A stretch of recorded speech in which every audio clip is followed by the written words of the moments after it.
June 9th, 1998. It was just before midnight when Myrtle Beach patrolman Scott Brown cruised a deserted stretch of beach just off the famed Grand Strand. Ahead, illuminated in the moonlight, he spotted a woman waving frantically. She flagged him down, and he drove over to her. The woman's husband, 24-year-old Brent Poole, was dead. What had started out as a romantic tryst on the beach ended with a bizarre robbery and 2 gunshots. An individual dressed in dark came over the sand dunes, had a gun, committed a robbery. During that robbery, the gunman shot Brent in the head. The killer had quickly vanished into the night. Within minutes, a dragnet covered the entire area. Forensic specialists scoured the beach for clues. We found some shell casings, which indicate that an automatic or semi-automatic handgun was used. Even the most senior officers on the scene couldn't recall such a vicious crime. A random robbery on the beach at all, that's extremely unusual. But to have a robbery and a murder on the beach is really unheard of. But the crime did have an eyewitness. The wife, she's very upset, pretty much in shock. Renee Poole told police her husband had been gunned down while begging for his life. He knelt down over my husband, and my husband said, "Please don't shoot me." But that's not all Renee remembered. And the details she provided would eventually lead investigators straight to the killer.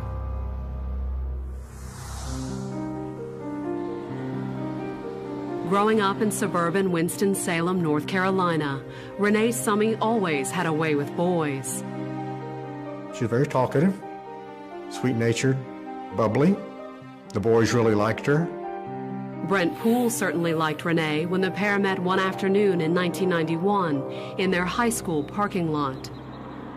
Brent was going home one day, and his friend asked him for a ride home, and the friend also had Renee with him. On that first trip home, Brent actually asked Renee for a date.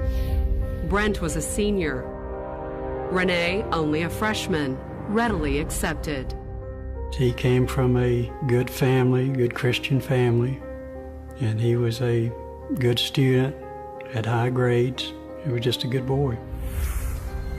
And when Brent got Renee pregnant in March of 1995, barely 3 months after she'd turned 17, he asked her to marry him. When he proposed, he did it here in the house, got down on his knees the old-fashioned way. Both sides of the family were wondering how it was going to work out, because life is tough enough as a young married couple, and then when you start out already with a kid, you know, it's even worse. Luckily, at age 21, Brent already had a promising career. Brent was a diesel mechanic. He worked for Mack Truck in Charlotte. He was making quite a bit of money for a young man and was particularly good at it. Brent and Renee even managed to buy a small house in Moxville, a bedroom community outside Winston-Salem. They had bought a really nice home, kind of starter home, but in a nice neighborhood in North Carolina. I mean, from the outside, really looked like they had it going on. But after their daughter was born in 1996, Renee and Brent started having money trouble. They had refinanced their house, and I think they'd gotten in pretty deep. So in the spring of 1997, at Brent's suggestion, Renee took a job at the Silver Fox Show Club, a topless bar a few blocks from downtown Winston-Salem. Brent was very proud that his wife was a dancer. She enjoyed that sort of lifestyle and that fast-paced, you know, a lot of action. And Renee's new job looked like it would put the couple's money problems behind them. She can make, she told me, $200 to $400 a night as a stripper. Cash wasn't all that Renee brought home from the club either. She did have relationships with some of the girls that worked there, sexual relationships. And according to rumor around the club, Brent encouraged it. He seemed very eager to experiment within the marriage. Renee, however, also experimented outside her marriage with men she met at the club. There were various sexual escapades, and Renee had multiple affairs. Many of the men she would have relationships with were sort of one-night stands. One wasn't. In the spring of 1998, Renee started seeing a computer tech and part-time DJ from the Silver Fox named John Boyd Frazier. John was a really, really sweet guy. John was like a big teddy bear. He was also generous to the girls at the club. John Frazier did take in several dancers to stay at his house and let them live there. He thought he was helping these girls, and that's just the way he was. He just was a caring person. And Frazier's generous nature, according to a co-worker, may have been what attracted Renee. She was thinking he had money, and when I asked John about it, he said, "I think she thinks I'm going to buy her boobs." In the spring of 1998, Renee and Brent started having problems at home. He liked to go four-wheeling with his buddies. Renee thought he ought to be home helping with the baby more, and he wanted to be out with his buddies. On May 7th, while Brent was at work, she and her 2-year-old daughter moved in with Frazier. Renee grabs her stuff and takes off. Brent comes home to an empty house. Furniture's gone, child's gone, wife's gone. He's completely distraught. But would Renee follow up and leave Brent for good? Just days after moving in with Frazier, she met with an attorney. Her divorce attorney advised her that you left the marriage. You work at a strip club. You're basically misguided and misinformed if you think there's any chance of you getting the house or full custody of that child. Renee, at that point, started rethinking her decision to leave Brent. She was going to reconcile with Brent and try to make the marriage work. John Frazier, after only a week of living with Renee, didn't try to stop her. I think it was kind of a mutual thing. They both decided that neither one of them was really into the other as much as they had thought they were. On May 12th, Renee packed up her things and went back home to her husband. He took her back in with open arms. He wanted to reconcile. Renee appeared just as anxious to patch things up. At the end of May, with the couple's anniversary approaching, she even proposed they take a trip to celebrate their reconciliation. Renee wanted to go down to Myrtle Beach and have kind of a new honeymoon on the 3rd anniversary, a new start. Brent didn't need much convincing. This is just what Brent thinks they need. He thinks this is a great idea. He was just really trying to hold the marriage and the family together and, would stop at nothing, trying to cement their relationship, just trying to make it stronger. Brent would do whatever it took to keep Renee. Unfortunately, he wasn't the only one. Anytime that you mix 2 or more men competing for one woman, there's going to be a bad end to it. The Poole's trip to the beach started out well enough. Checking into the Carolina Winds Resort, the family spent several days in the sand and sun. However, on the evening of June 9th, Renee had arranged to spend the evening out with Brent, alone. She contacts the hotel about arranging for a babysitter the night of their anniversary. But once the sitter arrived, Renee's big plan nearly backfired. Brent and Renee's child starts to cry, and Brent's trying to console her, and to just talk to her and tell her everything's going to be all right. Renee eventually got him out of the motel room, and the babysitter was able to calm down the child. Crisis averted, Renee and Brent hit the bars along Kings Highway, Myrtle Beach's main drag. They proceeded to eat dinner, had a few drinks, and then played a few games of pool. Then, a little after 11, Renee suggested something special to cap off the evening. She suggested to Brent that they might have a sexual relationship in the dunes. As luck would have it, the stretch of beach next to their hotel offered a secluded spot. The hotel they stayed at, the Carolina Winds, north of there is nothing but residents and woods. This part of the beach was really, really quiet, secluded. Brent immediately said yes to Renee's suggestion. It's his anniversary. They've had a couple of drinks, and they're going to go out under the stars and have a honeymoon. So he's pretty motivated. Brent's motivation was clear. But what happened next would leave police wondering if Renee's motive on the beach that night was seduction or a setup. At 11:45 on the evening of June 9th, a patrolman from the Myrtle Beach PD was cruising the water's edge in his four-wheel drive. Myrtle Beach Police Department has a beach patrol unit, and they driving up and down the beach to make sure everything is safe. He'd just entered the deserted stretch of sand north of the Carolina Winds when he spotted something, a young woman waving frantically. It was Renee. She flagged him down, and he drove over to her. Renee was hysterical. She had reason to be, according to what she breathlessly told the patrolman. This guy in black shot Brent twice in the head. It was shocking. This beach patrol officers are usually dealing with a wallet stolen or something like that. But a stolen wallet was only the beginning of Renee's story.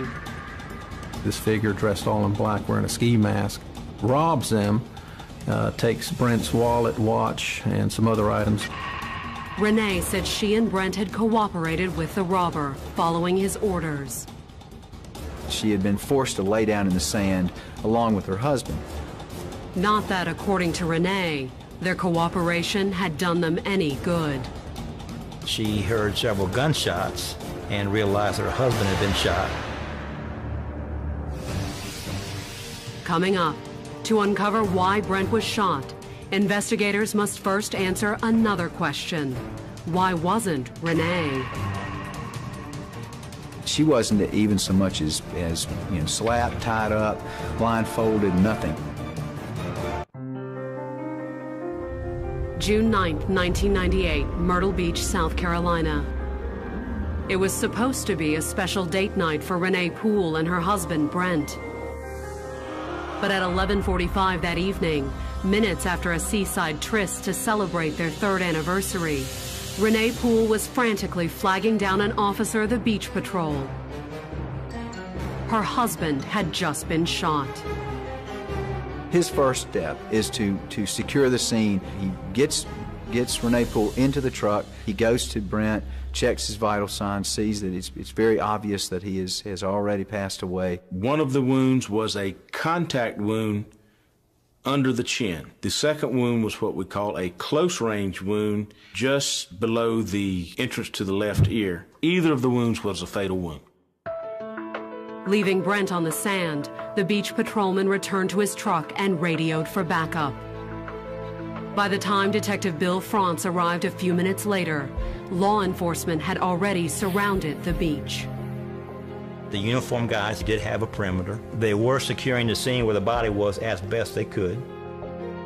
The scene, however, yielded few clues, other than Brent's blood and a handful of 9mm bullets. We found some shell casings, which indicate that an automatic or semi-automatic handgun was used. We found some live rounds back where the body was. We were able to retrieve 4 bullets from the scene. Some money, some pennies were found, also a wedding band. The button to Brent's shirt was found, and of course the blood of Brent was found there on the scene also. There was no gun, however. The killer was still armed and dangerous, and perhaps stalking another victim somewhere on the resort community's famed Grand Strand. It created a lot of fear and concern. That's our gem of our community. I mean, that's our economic engine for Myrtle Beach. It thrives on the tourist dollar. And I think there was a great deal of pressure on the police. The police responded accordingly. The search for Brent's killer quickly became a full-fledged manhunt. We had bloodhounds called out to the scene to see if we could track down the suspect. They had a scent which very possibly could have been the murderers. The dog followed that scent until the road, and they reported back that they could not find the scent past the road. But if the killer had stashed a getaway car, no one had seen it. The crime scene at the beach was growing cold. But there was still one possibility the police hadn't yet addressed. In cases where a spouse is murdered, one of the first persons that the police always look at is the other spouse. But in this case, the spouse appeared to be genuinely traumatized. She was in shock. She was hysterical. None of us had any reason to believe that Renee Poole was in any way involved in this. To make sure, just before 1 a.m. on June 10th, investigators ushered a distraught Renee into the Myrtle Beach Police Department, where her hands were tested for gunpowder residue. Even though she's in distress and that kind of thing, is that we had to treat her as a suspect. The test came back negative, so detectives led Renee into an interrogation room. Inside, she gave an audio-taped account of her husband's death. My husband said, "Please don't shoot me." And the guy asked him, "Why shouldn't I?" My husband said, "Because I have a daughter and I love her very much." The police, as far as Renee knew, still considered her a witness. But out of her earshot, the investigators were starting to wonder. During the course of that interview, they had reason enough to believe that, something was up and they didn't feel right about it. And it wasn't just a few nagging details. It was the entire scenario. A random robbery on the beach at all, that's extremely unusual. But to have a robbery and a murder on the beach is really unheard of. Thinking back in my memory on the beach itself, I couldn't remember a murder. But the oddest thing about Renee's story, from the police perspective, was that she was alive to tell it. If you shoot somebody twice in the head, that would be to eliminate them as a potential witness against you later. And thinking that through, why does she not have 2 shots to the head? Because now, instead of being a witness to a robbery, she would then be a witness to a robbery and a murder. If Renee Poole had been shot, left for dead, and she had survived, then that would be one thing. That happens occasionally. But, she wasn't even so much as slapped, tied up, blindfolded, nothing. In the interrogation room, Renee provided a possible answer.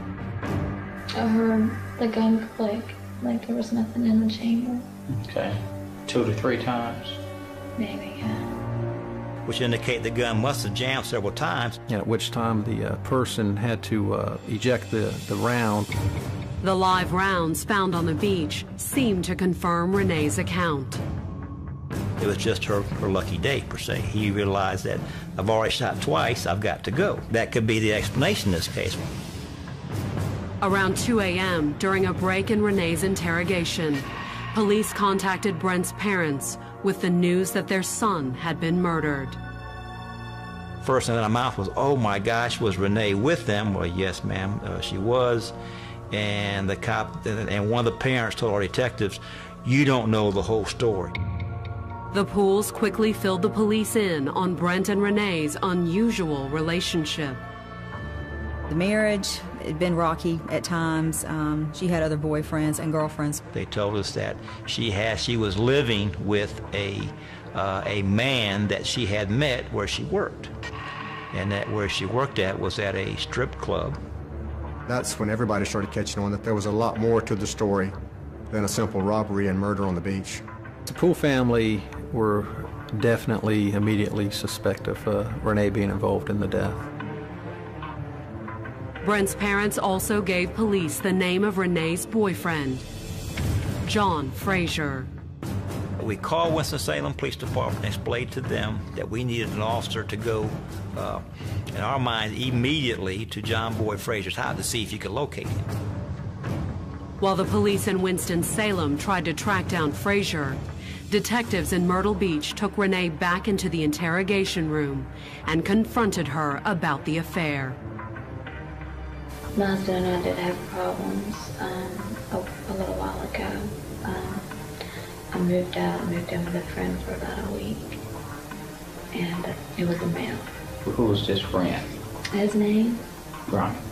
John Frazier. She confirmed what Brent Poole, her husband's parents, had told us.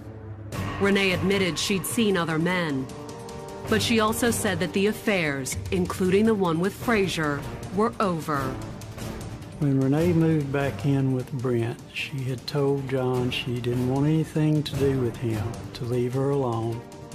But had Frazier listened? As the detectives put pressure on her, Renee wasn't so sure. Was this John that did this? I don't know. You don't know? No. So it could have been John. Could have been. Coming up, determining if Frazier is a suspect comes down to how fast he can drive. It appeared to the officer that Frazier had been asleep. Indeed, Frazier said he was asleep. By 5 a.m. on the morning of June 10, 1998, Brent Poole had barely been dead for 5 hours, but Myrtle Beach police already had a promising suspect in the murder. His name was John Frazier, the man Brent's wife Renee had briefly left him for a month earlier. She was asked if John Frazier was a person that had shot Brent, which at times she told us that it could have been him. There was one way to find out.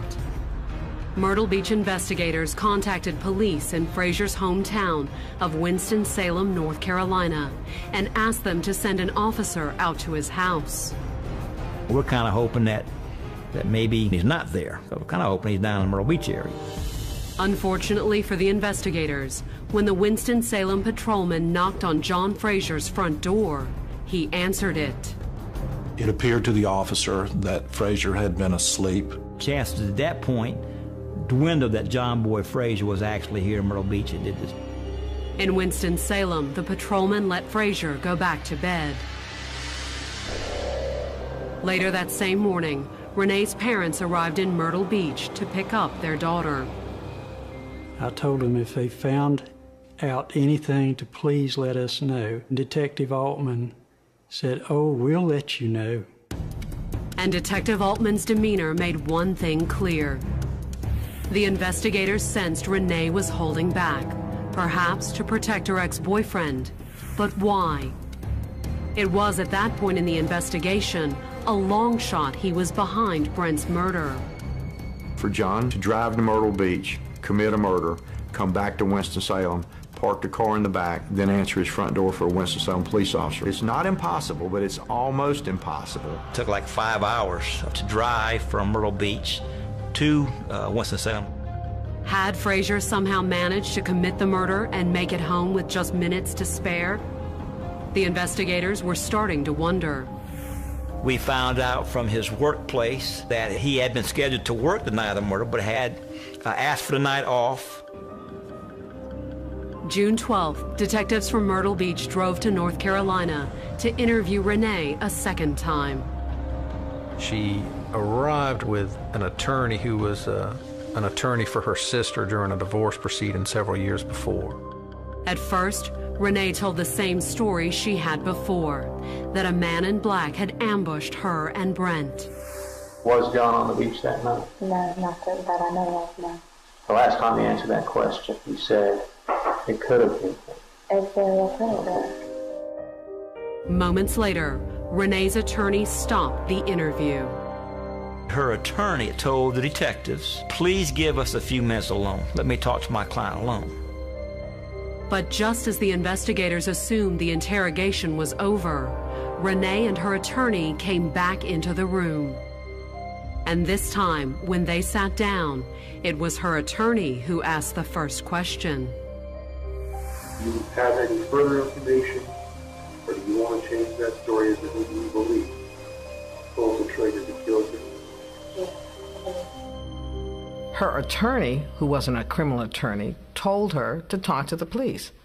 They were excited as pigs in mud. I mean, she just talked and talked because her attorney said to talk. And this time, there were no maybes when it came to the killer's identity. There's no doubt in your mind that that was John Frazier.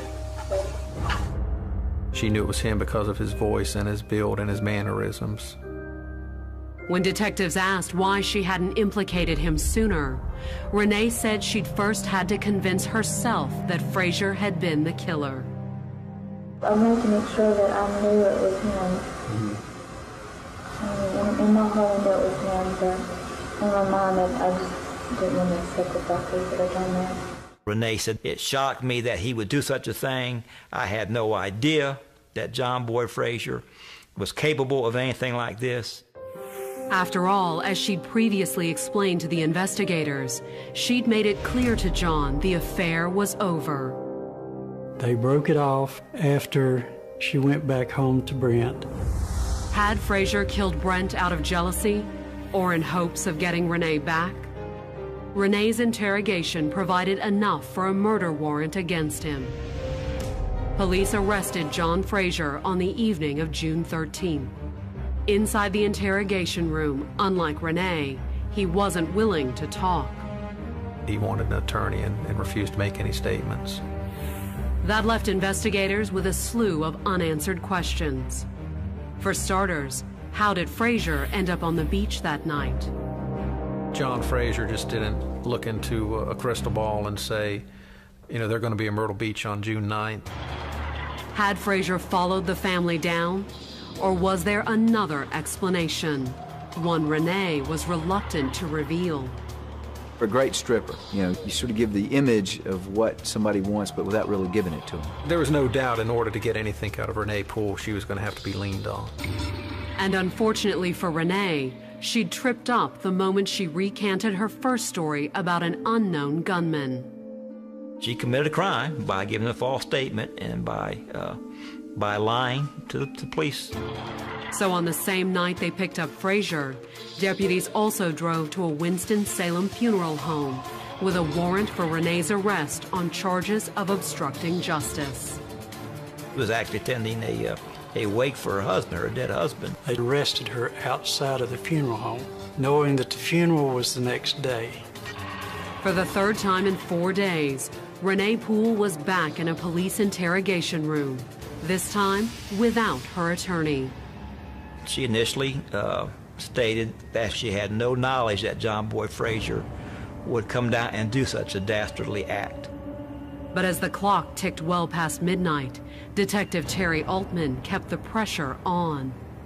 You can almost hear Terry getting a little bit sterner with her and a little bit more demanding of her about the truth.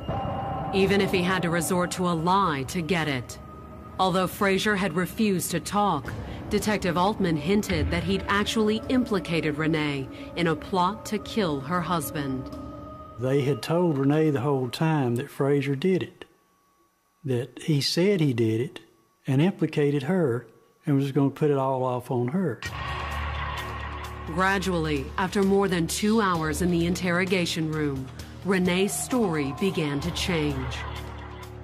She kept sort of peeling back slowly layers of the onion. Renee claimed it was Frazier who'd approached her about killing Brent. He didn't tell me who was going to do it. He told me whoever was going to do it would know what they were doing. That he told me that he had done it before and he could do it again.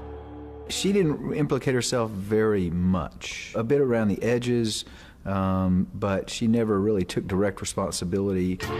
Renee did admit that she'd known about the murder plot, but she claimed she hadn't taken it seriously. He said something about he was going to do one thing, he was going to do another thing. I said, well, do it. I said, I think you have the balls to do it. And then later on in that conversation, I told him, I said, don't do it. Please don't do it, don't do it. She did not go fully into detail. She gave enough indication that she was involved and that she knew Brent was going to be killed that night down on the beach. It was, however, more than enough detail for a murder indictment. To do her part, she had to get her husband out on that isolated beach area, and doing these things, yes, she is just as guilty of the murder as the person who pulled the trigger. The next morning, June 14, 1998, as her husband was being laid to rest in a Winston-Salem cemetery, Renee was formally charged with his murder. And as promised, the DA prepared to seek the death penalty. To murder her husband on the day of their 3rd anniversary, I mean, my goodness, how reprehensible an act could this be? Renee, at her arraignment in South Carolina on June 18th, pled not guilty. She also, on the advice of her new criminal attorney, recanted her alleged confession. She said her confession was some sort of horrible misunderstanding and had been twisted and sort of coerced out of her by the police. They put improper psychological coercion on Renee. Questions like, You knew this. You knew it was going to happen. You set him up, didn't you? You set him up. You know, tell us the truth. We know the truth. The case against Renee was built around the premise that John Frazier had been the shooter. But as they prepared for her November 1999 trial, prosecutors faced some serious problems. There was no other evidence that implicated Renee or John Frazier other than Renee's statements. Coming up, 2 eyewitnesses hold the key to the case. But will they confirm the prosecution's theory or Renee's original account of a robbery? They were also staying at the Carolina Winds and had seen an individual dressed all in black.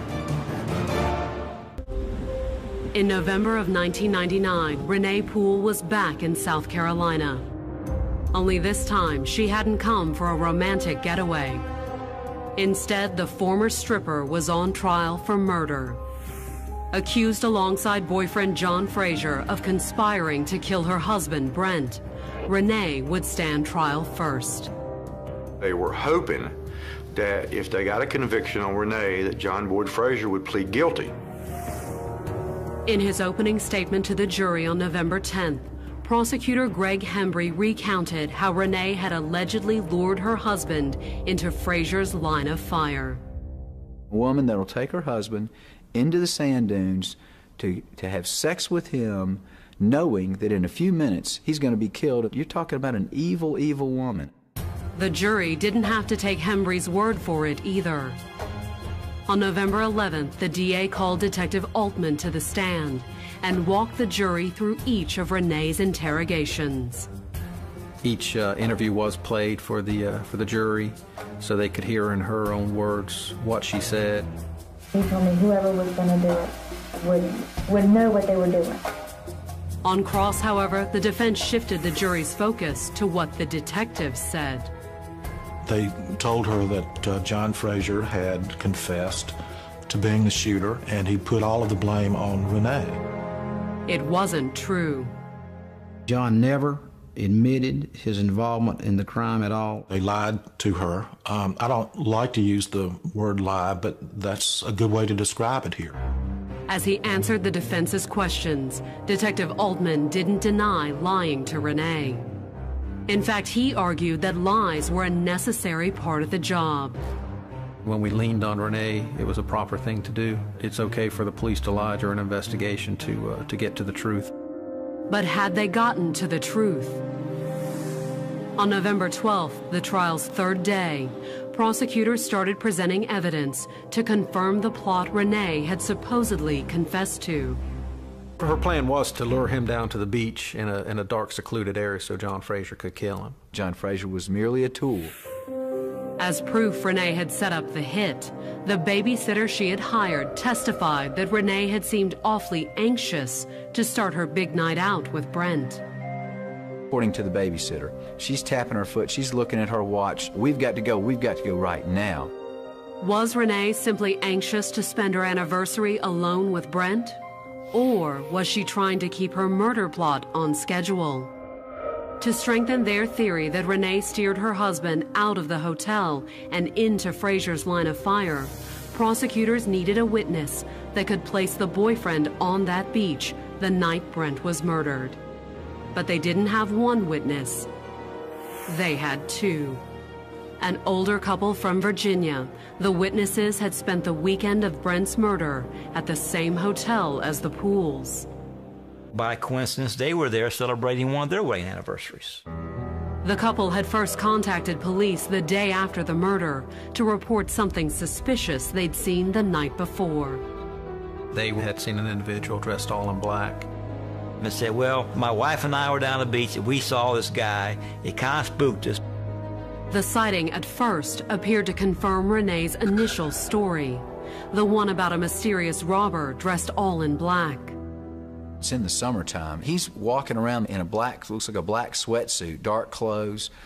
He's got his hood pulled up over his head at certain points. Sometimes he does, sometimes he doesn't.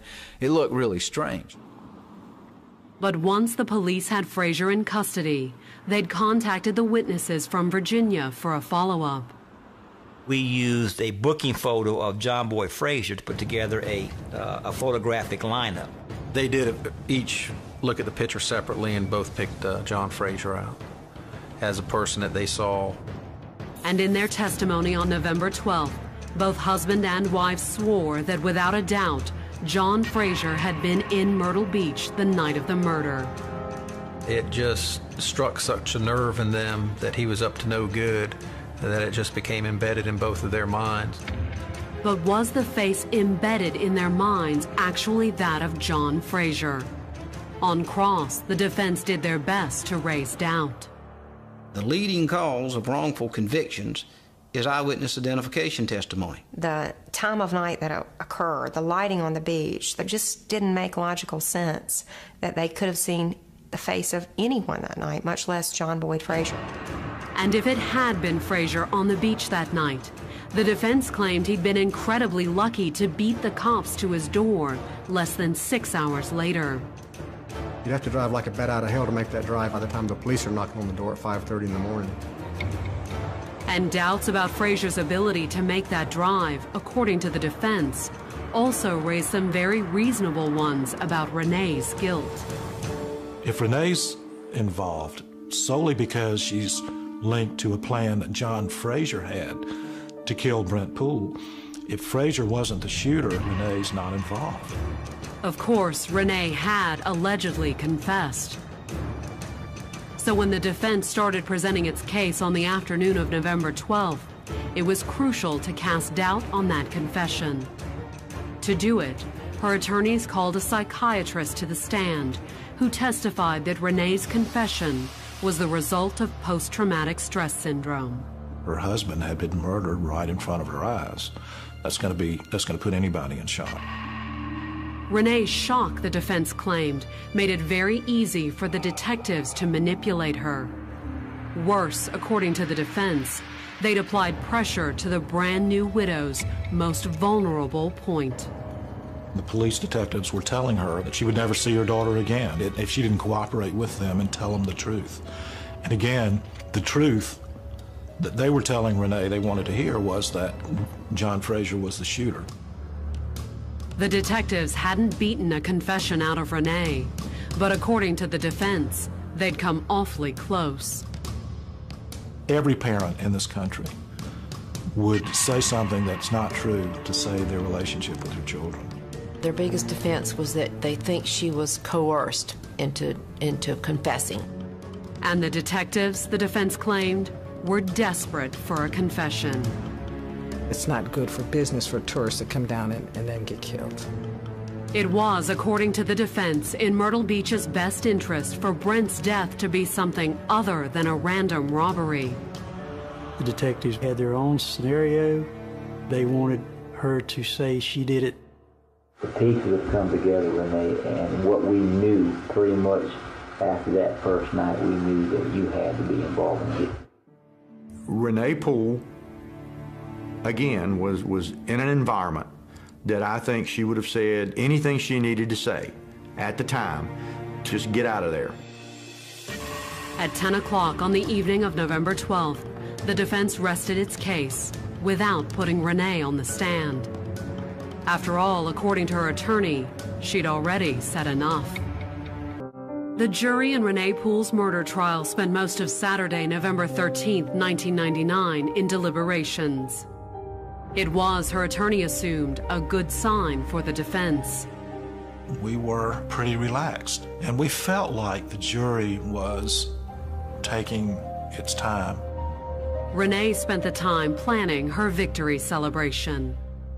She's laughing, she's happy. She borrowed one of her lawyer's cell phones, and through the whole day was making plans for a party. Finally, after more than 8 hours of deliberation, the jury announced it had reached a verdict. They deliberated quite a long time. Typically, a murder jury will take 3-4 hours. We sent several questions back out to the judge by the bailiff. We probably took 2 or 3 ballots before it was unanimous. At 9 p.m., the court clerk read the jury's verdict. My heart like to dropped when I heard the verdict. Renee Poole was guilty. She completely fell apart, crying. My investigator and I had to just hold her up to keep her from just collapsing. The judge sentenced Renee to life in prison without parole. Her lawyers filed an immediate appeal. There was very little physical, direct evidence, just very little. It was all built up on the lifestyle. She worked at a strip joint. So that hurt Renee.